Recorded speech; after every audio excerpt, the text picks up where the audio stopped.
Oh, you ever have one of those neighbors who thinks the whole neighborhood exists just to serve them? Yeah, that's how my nightmare with Karen from the HOA began.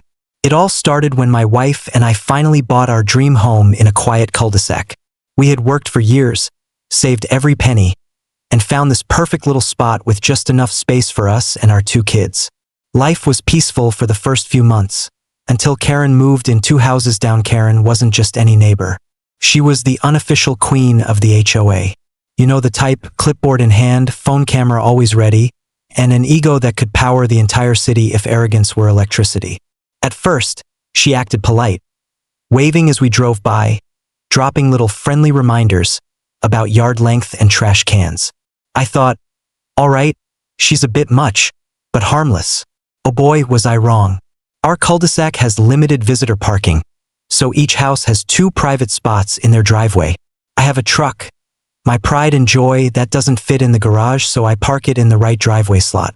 My wife parks her car in the left one. It's a system that's worked just fine, until Karen decided she wanted my spot. Started small. I'd come home from work and find her car slightly angled onto my side.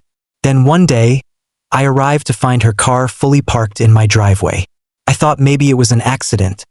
Maybe she had guests or something came up, so I knocked on her door trying to be polite. She opened the door with that smug smile. Oh, you don't mind, do you? I just needed to unload some groceries. I said, sure, but please don't park there again. That's my private spot. She just smirked. Well, technically, the HOA allows temporary parking. I checked the bylaws later that night. No such rule existed. The next morning, her car was still there. Days turned into weeks, and this turned into a daily battle. Every time I'd come home, Karen's car would be in my spot. I called her, left notes, even contacted the HOA. The HOA president said, "We'll look into it." Nothing changed, so I decided to play her game. I parked behind her, blocking her in. A few hours later, she came knocking, furious. "You can't block my car. That's harassment." I said, "Well, if you don't park in my driveway, I won't block you in." She screamed something about violating HOA cooperation policies, then stormed off. That night, I got an email from the HOA saying I had been reported for creating a hostile environment. I couldn't believe it. I was being punished for standing up for myself. That's when I realized this wasn't about parking anymore. This was about control. I'm a construction engineer.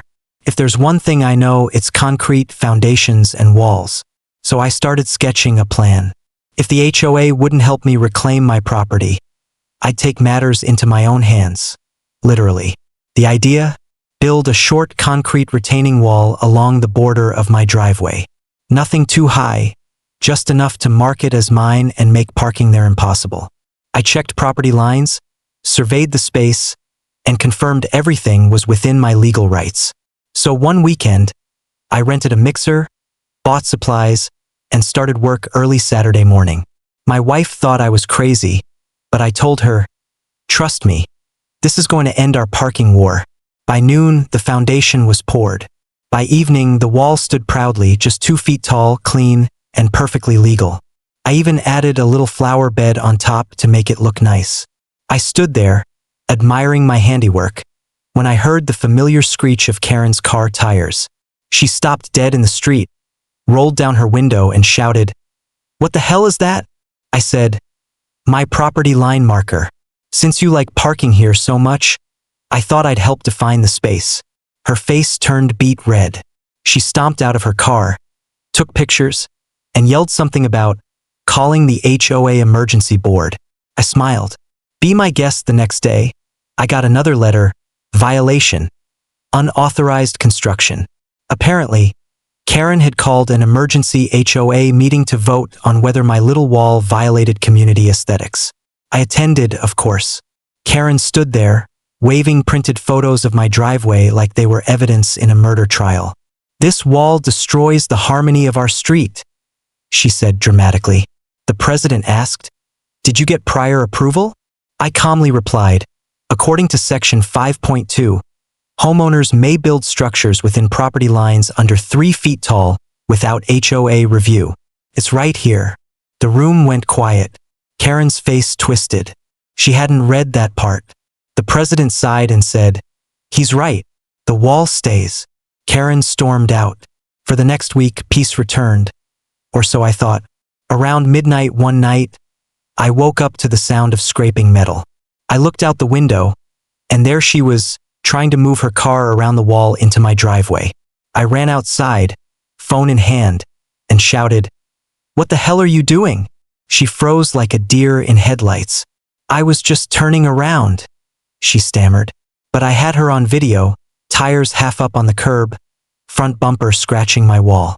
"Congratulations, Karen," I said. "You just vandalized my property." I called the police. When the officer arrived, she tried her usual routine. Fake tears, victim act, everything. But the officer wasn't buying it. He said, "Ma'am, the footage is clear. This is trespassing and property damage." She screamed, "This is harassment. I'm calling the HOA." The officer laughed. "Ma'am, the HOA doesn't override the law. They fined her, made her pay for the damage, and warned her to stay off my property. That was the last straw for her." A week later, I woke up to find her car once again blocking my driveway, this time nose to wall. She had done it on purpose, maybe hoping to provoke me. My wife said, "Let it go, it's not worth it." But I was done being pushed around. So, I called a buddy who owns a towing and construction company. I asked him for a favor. Within an hour, a small crane truck arrived. We hooked her car carefully, didn't scratch it, didn't break anything, and lifted it right off my driveway. We drove it a few blocks away and gently placed it on the lawn in front of the mayor's house. Why the mayor's? Because he was also on the HOA board, and he'd been ignoring every complaint I sent for months. Consider it poetic justice. By noon, the entire neighborhood was buzzing. Karen ran outside screaming when she saw her car gone. The HOA was flooded with calls.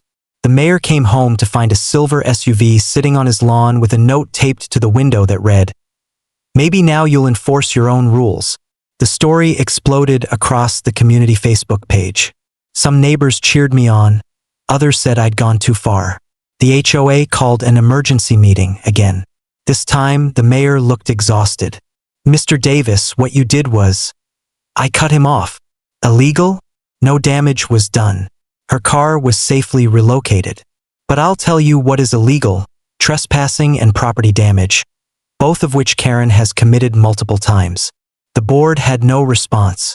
Karen tried to interrupt, but one of the other members said, "Karen, you've caused enough drama.